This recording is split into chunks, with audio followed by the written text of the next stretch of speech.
मैंने उसको कोच नहीं एज ए फादर ट्रीट किया। उसने ऐसा नहीं कि वो गोलगप्पे बेच रहा था और अगले दिन वो इंडिया के लिए बिल्कुल। खेल गया। वो गोलगप्पे बेचने से क्रिकेटर नहीं बना। जो मीडिया में बहुत सारे स्टोरीज आते हैं लोगों के अलग, जी। वो सब बनाए हुए आर्टिकल्स होते हैं। कुछ इंटरेस्टिंग बताइए ताकि स्टोरी में दम आ जाए।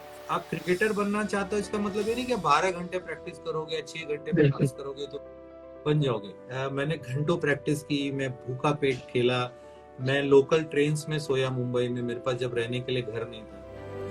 यशस्वी जायसवाल, पृथ्वी शॉ, दिव्यांश सक्सेना जैसे कई इंटरनेशनल और नेशनल क्रिकेटर्स के हुनर को चमकाने वाले एक बेहतरीन सफल कोच और मुंबई क्रिकेट क्लब के फाउंडर डायरेक्टर ज्वाला सिंह के साथ खास मुलाकात स्पोर्ट्स टुनाइट पर।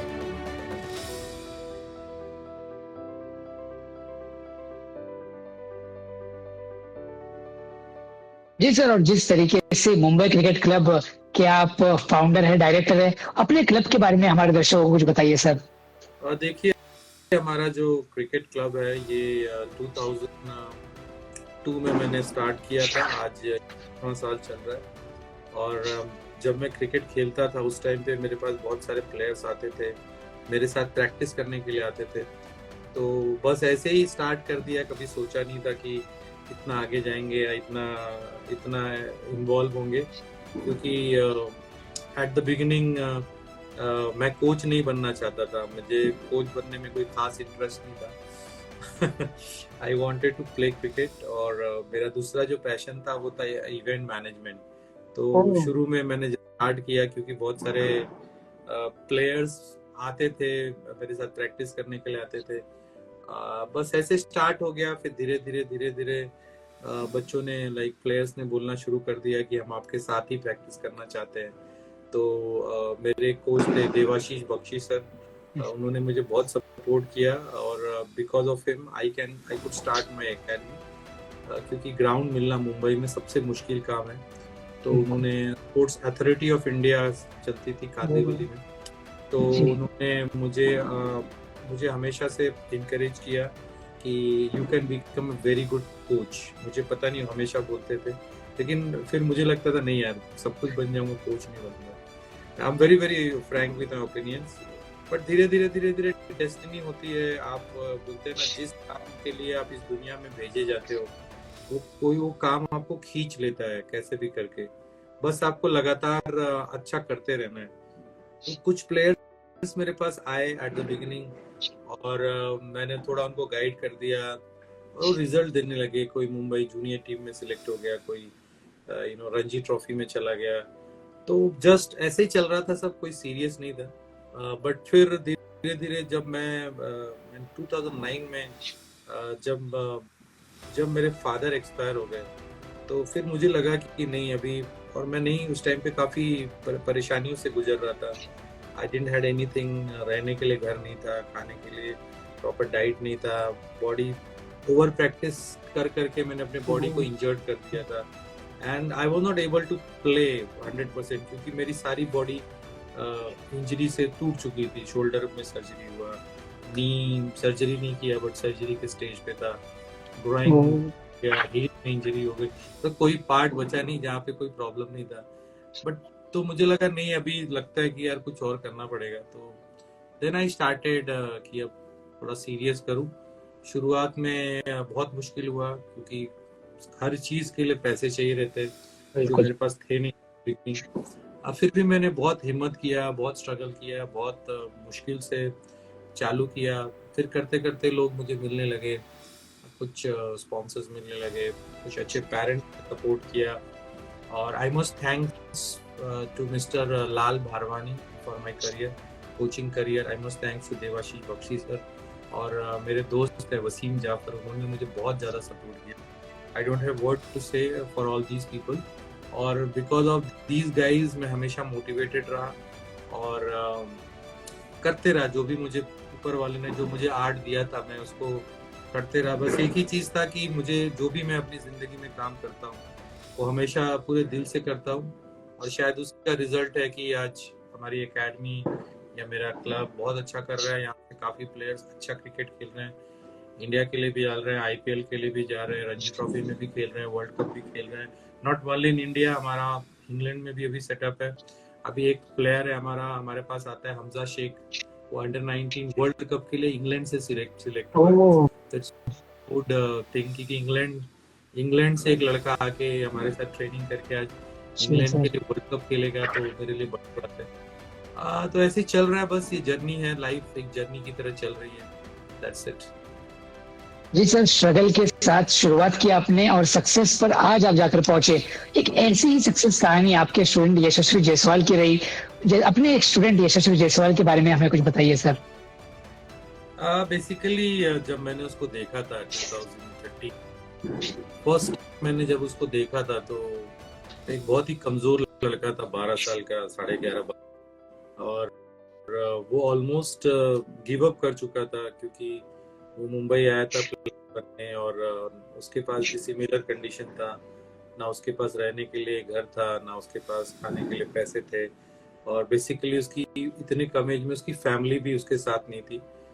उन लोगों ने यहाँ पे लाया, उसको थोड़ा बहुत हेल्प किया, और फिर उनको लगा कि वो उसकी हेल्प नहीं कर सकते हैं, और उन्होंने बोला अगर तुझे खेलना है, ट्राई करना है तो करो, लेकिन इससे ज़्यादा हम आपके लिए कुछ कर नहीं सकते।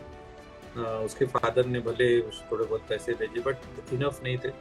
तो ऐसे ही वो खेल रहा था, 1.5 साल से मुंबई में खेल रहा था, और मैं उसको मिला एक बार, किसी फ्रेंड ने बताया कि ये लड़का ऐसे ऐसे प्रॉब्लम्स।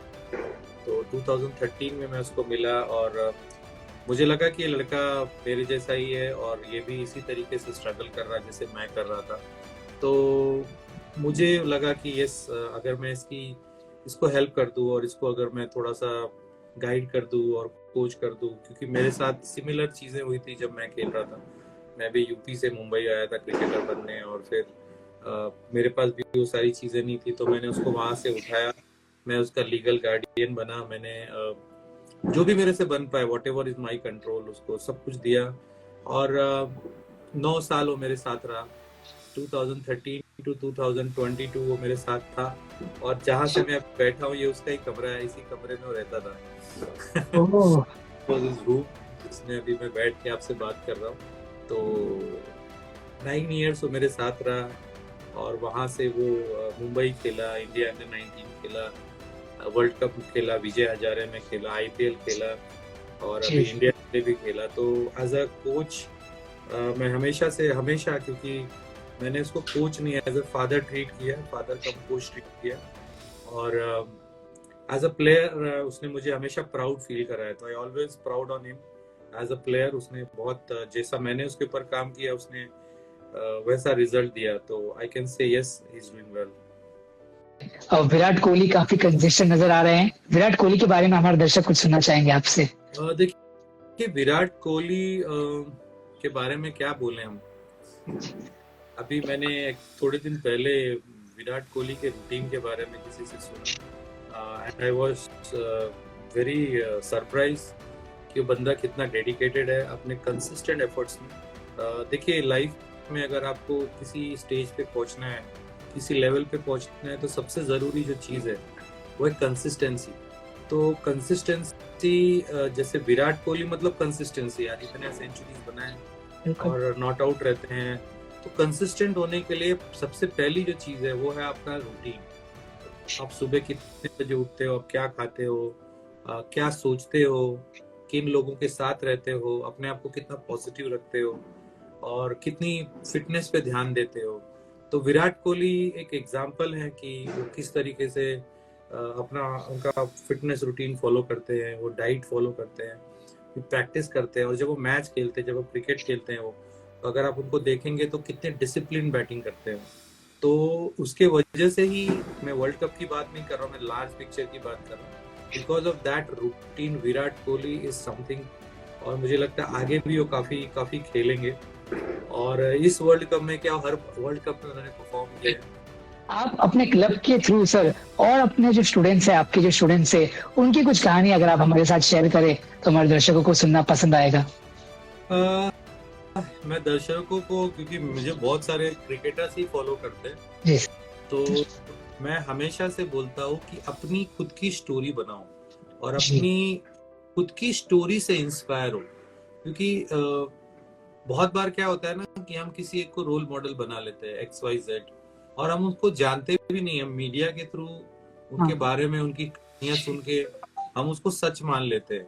तो मैं हर प्लेयर को यही बोलूंगा, हर इंसान को यही बोलूंगा, आप खुद एक रोल मॉडल हो। अगर अपनी जिंदगी में एम रख रहे हो, अगर आप आपकी जिंदगी में कोई एक मुकाम हासिल कर रहे हो, तो सोचो कि उस मुकाम तक मैं कैसे जा सकता हूँ आगे, और अपने आप को इन्वॉल्व करो, अपने आप को डिवोट कर दो उसके प्रति, और अपनी स्टोरी से इंस्पायर हो। मैं हमेशा अपने स्पीचेस में बोलता हूँ, अगर कोई प्लेयर 7 बजे ग्राउंड पे आता है और पूरा दिन प्रैक्टिस करता है, या कोई स्कूल या कॉलेज भी जाता है, तो वो भी वही रूटीन फॉलो करता है जो सक्सेसफुल लोग करते हैं। तो आप अपने आप को चैलेंज करो, अपने आप को मोटिवेट करो कि मैं अगर पूरा दिन मेहनत कर रहा हूँ, मैं भी वही रूटीन फॉलो कर रहा हूँ, तो मैं भी आगे कुछ कर सकता हूँ। Coming back to my academy, मेरे यहाँ पे काफी अच्छे प्लेयर्स हैं।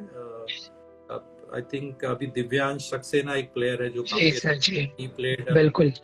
19 वर्ल्ड कप, और लास्ट ईयर मुंबई से रणजी भी खेला है, अभी 23 में खेल रहा है। Ayaz Khan is doing well, अवेस is doing well, is playing for Mumbai.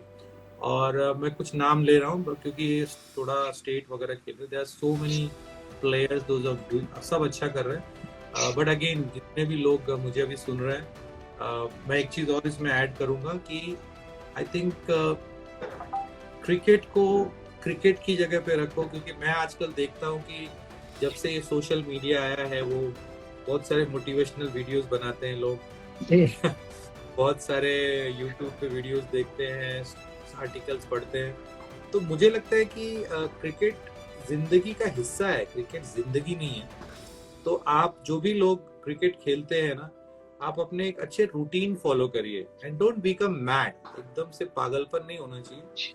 आपको वो तरीके ढूंढने जिससे आप सक्सेसफुल हो सको, आप वो ज्यादा जरूरी है, rather than looking at someone else story कि उसने ये किया, उसने वैसा किया। आप सब कर सकते हो, आपके अंदर, सबके अंदर, जब ऊपर वाला आपको इस दुनिया में भेजता है तो जरूर कुछ ना कुछ आपके अंदर काबिलियत डालता है। तो उस काबिलियत को पहचानो और उस पर काम करो। और हमेशा 3 चीजों का हमेशा ध्यान रखना है कि सक्सेस मतलब एक डायरेक्शन में अच्छा करना नहीं होता है। सक्सेस मतलब ऑल डायरेक्शन अच्छे होने चाहिए। आपकी हेल्थ अच्छी हो, आपके पास वेल्थ हो, और आपके रिलेशंस बहुत इंपॉर्टेंट होते हैं लोगों के साथ। बहुत बार ऐसा होता है कि हम सक्सेस के चक्कर में हम अपने आसपास के लोगों को भूल जाते हैं, हम उनको टाइम नहीं देते हैं, उनका साथ नहीं देते हैं। तो सफलता का मतलब ये नहीं है कि आप कुछ बहुत अलग जिंदगी में कर गए। बिलीव मी, हर दुनिया गोल है, और हम जहाँ से जाते हैं चल के वहीं पे हमको आके सुकून मिलता है। तो आई फील कि जो भी प्लेयर्स है, जो भी लोग स्टोरीज देखते हैं, लोगों की स्टोरीज सुनते हैं, आप वो सुनो, उनसे इंस्पायर हो, लेकिन आपकी अपनी खुद की भी एक स्टोरी है, आप भी मेहनत कर रहे हो। तो हमेशा अपने आप पे प्राउड फील करो, don't become fan of anyone. मैं सबको यही सलाह देता हूँ कि कोई अगर सक्सेसफुल हो गया तो उसके फैन मत बनो, आप अपने आप को सोचो कि एक दिन मैं इससे बेटर करूंगा। तो यही मैं मैसेज देना चाहता हूँ। जिस तरीके से सर आप बता रहे हैं, मन कर रहा है कि बस आपकी बातें सुनते रहो। और ये सब बातें ना ही सिर्फ क्रिकेटर को, हर एक पर्सन को अपने अपने फील्ड में काफी ज्यादा जरूरी है। ये सब बातें सुनकर मुझे ऐसा लग रहा है कि मैं भी जल्द से जल्द अप्लाई करूं। और रात के 10:30 बज चुके हैं, लेकिन वो मोटिवेशन आपकी बातों से आ रहा है। और जिस तरीके से कई क्रिकेटर्स भारत में, हर क्रिकेटर, हर घर में एक सपना होता है कि हमारा बेटा क्रिकेटर बने, और जिस तरीके से वे मैदान पर उतरते हैं, लेकिन उनमें से सिर्फ 11 ही एक टीम में होते हैं। बाकियों का थोड़ा सा कहीं ना कहीं मन उदास होता है। कहीं ना कहीं गिव अप ना करना, और क्रिकेटिंग जिस तरीके से आपने एक्सप्लेन किया, उस पर थोड़ा सा और अगर आप एक्सप्लेन करें हमें। मेरा हर किसी को एक ही मैसेज जाता है कि क्रिकेट एक गेम है, और इसको गेम की तरह खेलो। अगर आप इसको अच्छा खेलोगे और सही जगह पे खेलोगे तो धीरे धीरे हो सकता है आप इंडिया के लिए भी खेल जाओ। लेकिन पहले ही दिन आप ये मत सोचो कि मैं आईपीएल खेलूंगा, या मैं इंडिया के लिए खेलूंगा, या मैं XYZ लेवल पे ही खेलूंगा। एक खेल को खेल की जगह पे आप एंजॉय करो, और अगेन आप 360 डिग्री डेवलप करो अपने। आप ऐसा नहीं होना चाहिए कि आप क्रिकेट खेल रहे हो तो बस क्रिकेट में ही आपका करियर बन जाएगा, क्योंकि अगर आज बहुत सारे अपॉर्चुनिटीज है क्रिकेट में, नो डाउट, बट अगेन जो अल्टीमेट गोल है इंडिया के लिए खेलना, उसमें सिर्फ आपकी कोशिशें काफी नहीं है, उसके लिए बहुत सारे और भी फंडामेंटल लगते हैं जो आपके हाथ में नहीं होते हैं। क्योंकि अगर मैं आपको बताऊं रियलिटी क्रिकेट का, जो लोग इंडिया के जी लिए सर। जाते हैं, अगर इंडिया में 141 करोड़ की पॉपुलेशन है, बिल्कुल। उसमें से अगर सोचो कि 1% लोग अच्छा क्रिकेट खेलते हैं, तो 1,41,00,000 हो गए। उसमें से 1% और सोचो बहुत अच्छा खेलते हैं, तो 14,10,000 हो गए। उसमें से 1% बहुत अच्छा खेलते हैं, 14,100 लोग हो गए। और उसमें से भी 1% और अच्छा खेलेंगे तो कितने होंगे? 1,411। बिल्कुल तो बिल्कुल। उसमें भी 11 नहीं आ रहे हैं। जी तो आई एम जस्ट नॉट, मैं किसी को डिस्करेज करने के लिए बात नहीं कर रहा जी हूँ, मैं इसलिए कह रहा हूँ क्योंकि हम अपना एफर्ट डाल सकते हैं, लेकिन रिजल्ट हमारे कंट्रोल में नहीं है। अगर हम ऐसा ही होता तो हर कोई रिजल्ट की तरफ जाता। तो अगर आप क्रिकेट खेल रहे हो तो क्रिकेट एक गेम की तरह खेलो। आप सही प्रैक्टिस करो, सही रेस्ट करो, सही नॉलेज के साथ प्रैक्टिस करो, और धीरे धीरे धीरे अगर आप अच्छे रहोगे तो धीरे धीरे आप पहुंच जाओगे। लेकिन डे वन से जो भी बच्चे क्रिकेटर बनना चाहते हैं, मेरे पास बहुत सारे मैसेजेस आते हैं, मुझे क्रिकेटर बनना है, मैं ये करना चाहता हूँ, मैं वो करना चाहता हूँ। देखिए, क्रिकेटर बनना और इंडिया के लिए क्रिकेट खेलना, दोनों में बहुत बड़ी डिफरेंस है। अभी इंडियन प्रीमियर लीग की हम बात करते हैं, अगर हम 10 टीमें हैं तो 10 टीमों में 250 लोग खेल सकते हैं। उसमें से अराउंड 80 प्लेयर जो होते हैं ओवरसीज होते हैं, 10 प्लेयर का कोटा होता है। मतलब एक कंट्री इंडिया से खाली 170 जन आईपीएल खेलते हैं। Again the size is very big. तो आप अपने करियर, आप क्रिकेट खेलो, क्रिकेट में बहुत करियर है, there are so many opportunities. आप इंडिया खेलोगे, आप आईपीएल खेलोगे, आप रणजी ट्रॉफी खेलोगे, आप क्लब क्रिकेट खेलोगे, आप T20 लीग्स खेलोगे, there are so many things, but still the number is very narrow. बहुत छोटा नंबर है जो प्रोफेशनली खेलता है इंडिया जैसे कंट्री में। तो आपको सारी चीजें, जैसे पढ़ाई छोड़ के कभी क्रिकेट में नहीं, आप पहले स्टडी करो, स्टडी करने से आपके पास एक और अपॉर्चुनिटी रहता है। एंड देन अगर आपके पास कोई और स्किल है तो उसको भी साथ साथ में डेवलप करो, और अपने टाइम को 24 घंटे को डिवाइड करो कि इतना टाइम मैं क्रिकेट को दूंगा, इतना टाइम मैं स्टडी को दूंगा, इतना टाइम मैं कुछ और स्किल डेवलप करूंगा, इतना मैं फैमिली को दूंगा। तो धीरे धीरे आप अपने लक्ष्य की तरफ पहुंच जाओगे। आप क्रिकेटर बनना चाहते हो, इसका मतलब ये नहीं कि 12 घंटे प्रैक्टिस करोगे या 6 घंटे प्रैक्टिस करोगे तो बन जाओगे। इम्पोर्टेंट है क्वालिटी, क्वांटिटी इम्पोर्टेंट नहीं। अच्छा क्वालिटी विद गुड क्वांटिटी।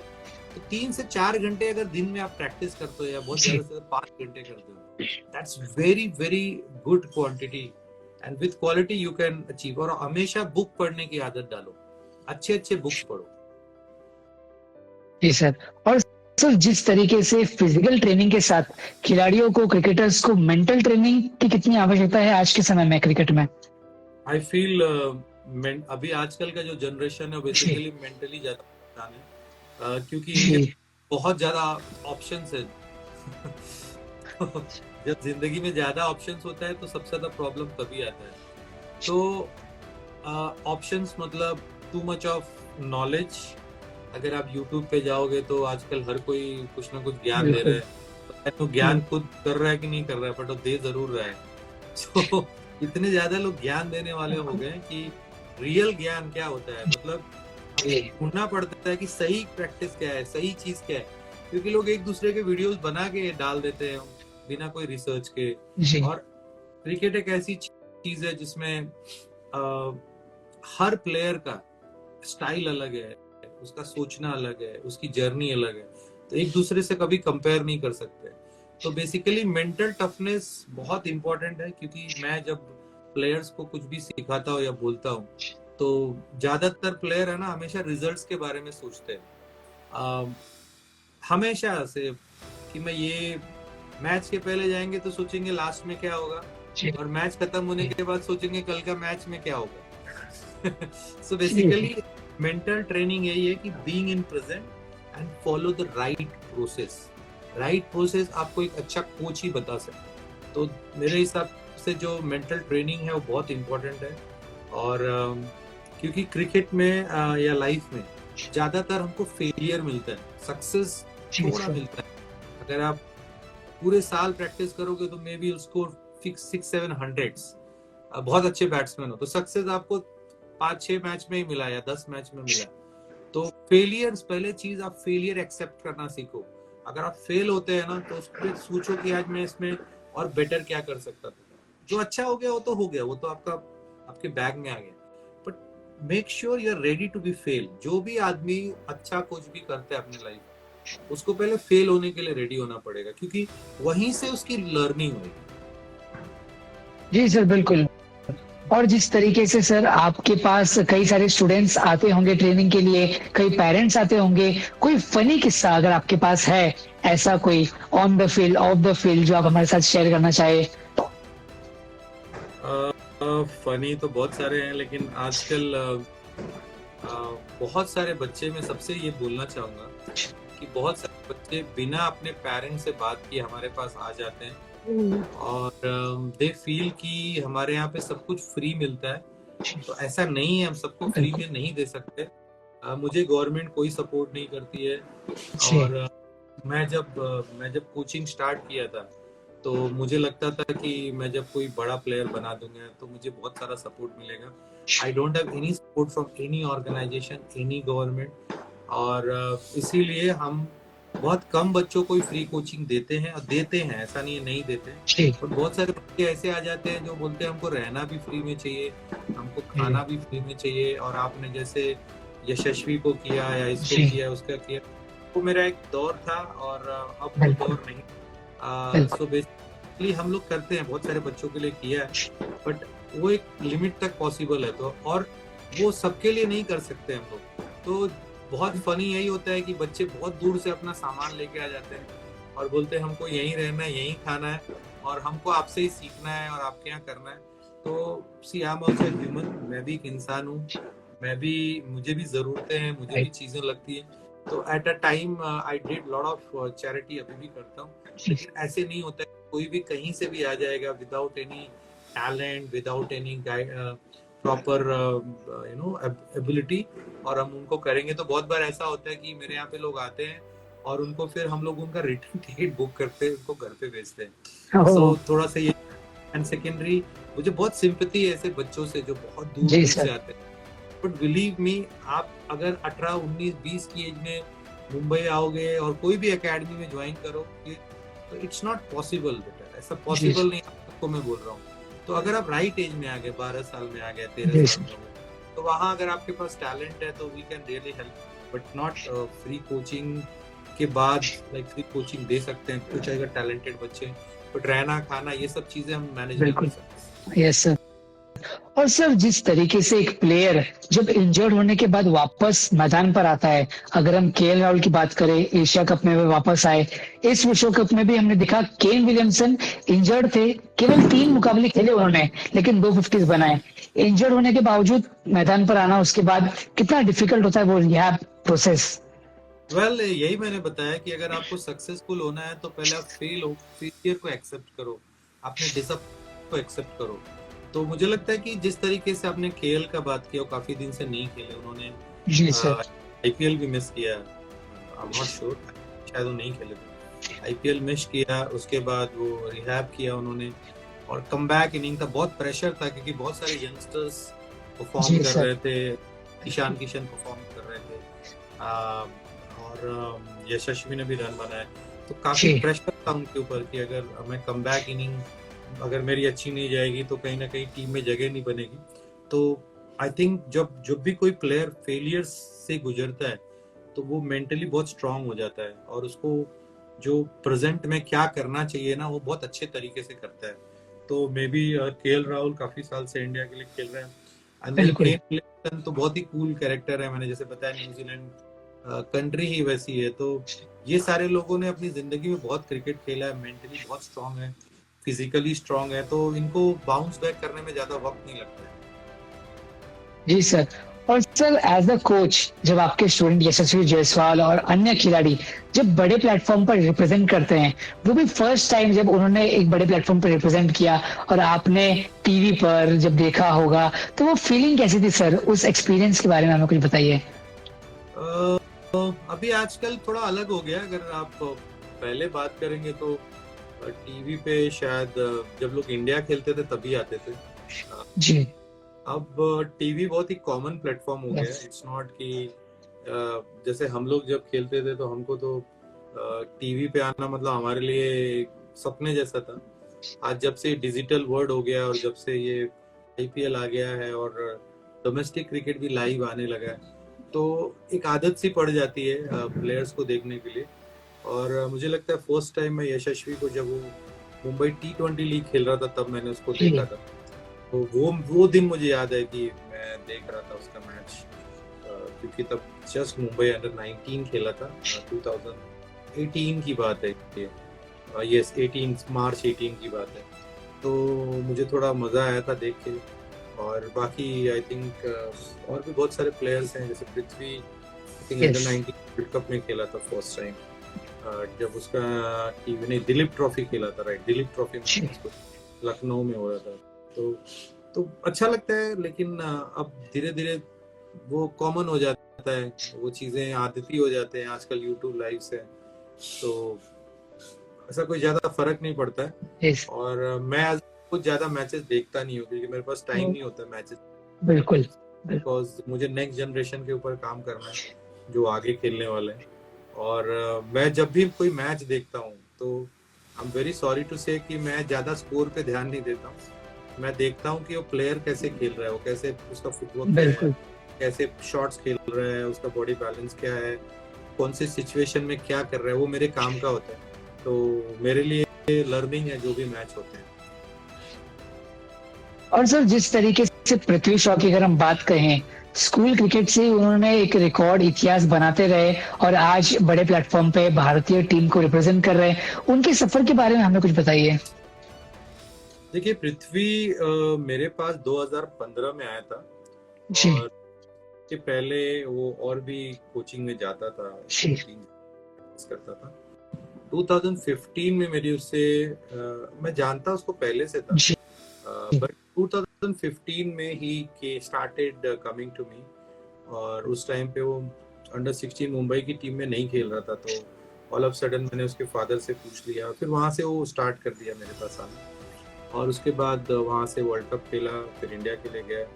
तो ये मेरे साथ उसका 3 साल अच्छा निकला। अरे आई एम रियली हैप्पी कि उस टाइम पे जो उसका करियर का डाउनफॉल था वो मेरे पास हम दोनों ने कहा। उसने भी बहुत मेहनत की, उसके फादर ने बहुत मेहनत किया, जो जिस तरीके से मैं उसको एडवाइस करता था, जो भी मैं उसको बताता था वो करते गया। टेक्निकली ज्यादा मैंने उसको छेड़ा नहीं, बहुत अच्छा प्लेयर है, एग्रेसिव प्लेयर है। मैंने उसके माइंडसेट पे थोड़ा सा काम किया, उसको अच्छी प्रैक्टिस करे, एंड रिजल्ट में वो इंडिया के लिए खेला। मुझे लगता है कि वो बहुत ही टैलेंटेड प्लेयर है। थोड़ा सा मुझे लगता है कि अननेसेसरी वो चीजों में लोग उसको लाते हैं। एंड अभी थोड़ा सा यंग है, अभी 23 साल का है।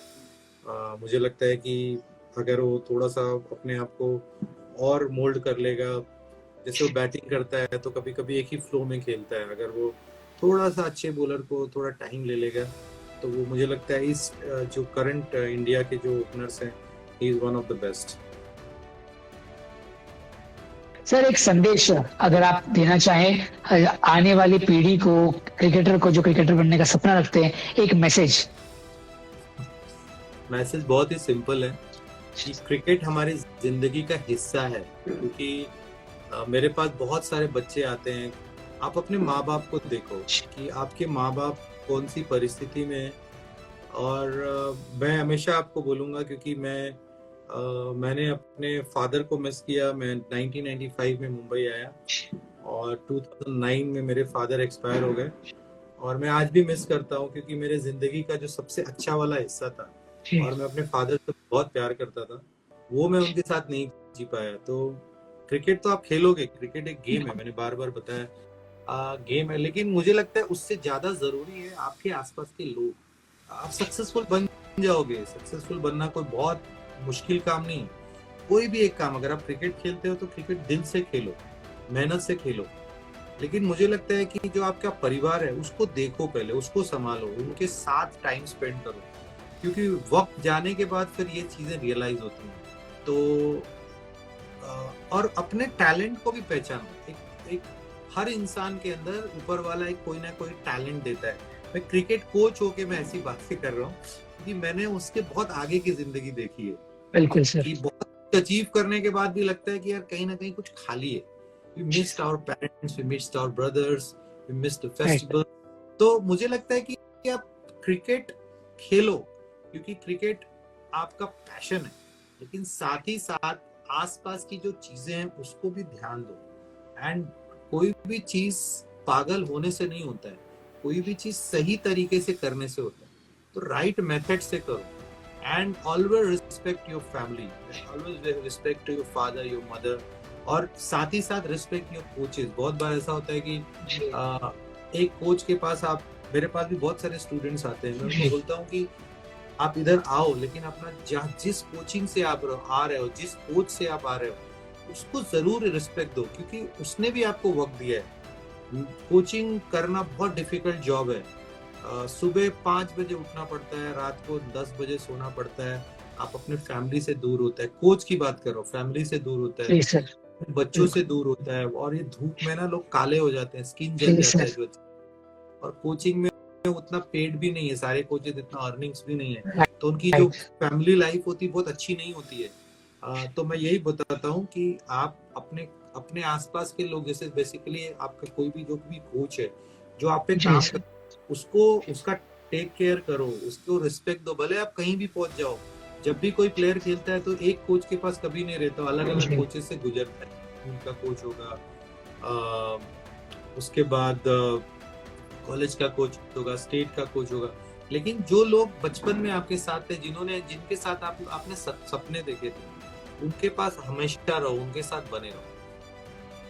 जी सर, बहुत ही बेहतरीन तरीके से आपने क्रिकेटिंग की पूरी ये जर्नी बताई हमें, और बातें आपकी सुनते हुए ऐसा लग रहा था सुनते ही जाए। और मैं सोच रहा था कि अगर थोड़े और समय पहले मैंने आपकी बातें सुनी होती थी, शायद आज मैं भी आपके क्लब में खेलता, ये मेरा मन था।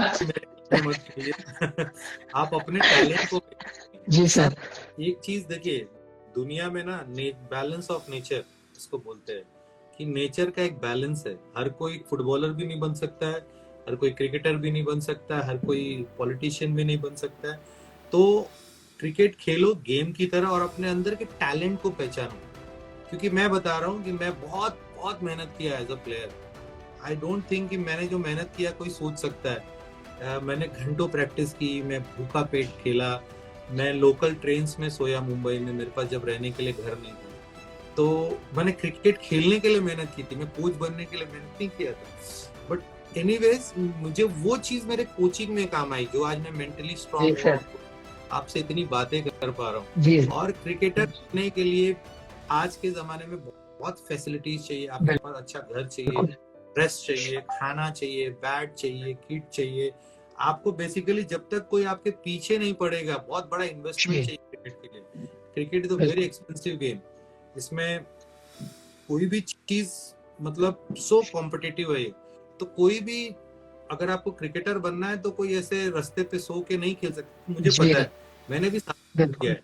अभी लोग यशस्वी के बारे में बात करते हैं, तो I must tell you that कि उसने जो भी स्ट्रगल किया वो 2013 के पहले किया। 2013 के बाद उसको अच्छा रहना मिला, उसको खाना मिला, उसको अच्छी प्रैक्टिस मिली, उसको कोचेस मिले, उसको मीडिया मिला, उसको प्रमोशंस मिले, उसको बड़े बड़े क्रिकेटर्स ने मेरे अलावा भी हेल्प किया, और दैट्स व्हाट ही प्लेड। उसने ऐसा नहीं कि गोलगप्पे बेच रहा था और अगले दिन वो इंडिया के लिए, वो गोलगप्पे बेचने से क्रिकेटर नहीं बना है, उसको सुविधाएं मिली। तो वो सुविधाएं चाहिए, दैट इज बेसिक है। ऐसा कोई प्लेयर नहीं होगा कि वो दिन भर काम करेगा और शाम को प्रैक्टिस करके इंडिया खेल जाएगा। एक बैट्समैन बनना है तो कम से कम 4 घंटे आपको प्रैक्टिस करना पड़ेगा, आपको अच्छे बॉल से प्रैक्टिस चाहिए, अच्छा बैट चाहिए। तो without facilities it's impossible to become a player. और जो मीडिया में बहुत सारे स्टोरीज आते हैं लोगों के अलग अलग, वो सब बनाए हुए आर्टिकल्स होते हैं। कभी कभी कोई वाले कुछ इंटरेस्टिंग बताइए ताकि स्टोरी में दम आ जाए, तो that is how it is. तो आप उससे मोटिवेट हो जाओ, लेकिन वो चीजें एकदम से आप एक्सेप्ट मत करो, क्योंकि हर चीज का एक बेसिक फंडामेंटल्स होता है, उसके बगैर वो नहीं हो सकता है। तो ये सिर्फ गांव से बैग उठा के शहर में आ जाना, आपके पास रहने के लिए घर नहीं होगा, खाने के लिए पैसा नहीं होगा, प्रैक्टिस की जगह नहीं होगी, आप प्लेयर नहीं बन सकते अनलेस कोई ना कोई आपको वो फैसिलिटीज आप दो या आपको कोई दे। सर। और सर क्रिकेट के तो हम जानते ही हैं, क्रिकेट के अलावा कौन सा ऐसा खेल है जो आप देखते हैं या पसंद करते हैं, ऐसा कोई खेल? मैं चेस बहुत मजा आता है मुझे खेलने में, क्योंकि चेस में माइंड बहुत यूज करना पड़ता है और माइंड शार्प भी होता है, तो मुझे लगता है क्रिकेट के अलावा मुझे चेस बहुत अच्छा लगता है। यस जी सर। और सर जिस तरीके से मैं आपके बारे में पढ़ रहा था, आपकी एक इंटरव्यू देख रहा था कि आपके जो स्ट्रगलिंग डेज थे, तो आप भी जब क्रिकेटर बनने का सपना रखे थे तो आप भी अलग अलग कोचेस के पास जाकर वो खेलने का सपना बता रहे थे, और उसके बारे में कुछ बताइए सर। देखिए, मैं जब 13 साल का था तब भी जी सर। 1998 में मुंबई आया, और उस टाइम पे सचिन तेंदुलकर और विनोद कांबली काफी फेमस थे, तो मैं विनोद कांबली को कॉपी करता था। विनोद कांबली के बारे में अभी करंट जनरेशन को नहीं पता होगा, लेकिन मैं आपको बता दूं कि Vinod Kambli was more talented than Tendulkar, और इनिशियली स्टेज में उसने सचिन से भी ज्यादा रन्स किए थे, उसने डबल 100 मारे थे। तो जब मैं मुंबई आया तो उनके कोच थे रमाकांत आचरेकर सर, जो मेरे भी कोच बने, तो मैं उनके पास प्रैक्टिस करने लगा, बट सर बीमार रहते थे उस टाइम पे, तो हमारा प्रैक्टिस हम खुद ही मैनेज करते थे, हम अपने मैचेस सब कुछ खुद करते थे। और उसके बाद मैं दिल्ली वेंगसरकर एकेडमी में सिलेक्ट हो गया, तो दिल्ली वेंगसरकर सर ने बहुत अच्छी फैसिलिटी दी थी। बट मेरा प्रॉब्लम क्या था कि मैं अकेला रहता था, और मेरे जो फादर थे या मेरी फैमिली बहुत दूर थी, और उस टाइम पे बहुत मुश्किल था कम्युनिकेट करना और चीज़ों को पता करना। तो मैं भी सोचता था कोई मेरे पास आए, कोई कोचिंग दे दे, बट उस टाइम पे कोचिंग इतना था भी नहीं, बस हम लोग जाते थे, प्रैक्टिस करते थे, 2 घंटे की 2.5 घंटे की सेशन होती थी, कोई कोच दिल्ली वेंगसरकर सर के पास कोचेस थे, बताते थे, बट देन कोई बात, क्योंकि मैं अकेला रहता था, मेरी फैमिली नहीं थी, और बहुत अकेलापन फील होता था। तो इसी तरीके से चल रहा था, और मुझे डेस्परेशन थी कि मैं कितना जल्दी आगे खेलूं। उस डेस्परेशन में मैंने बहुत सारे मिस्टेक्स किए, जैसे ओवर प्रैक्टिस किया, over running, over training, over bowling, और उसके वजह से मुझे मल्टीपल इंजरीज हो गए।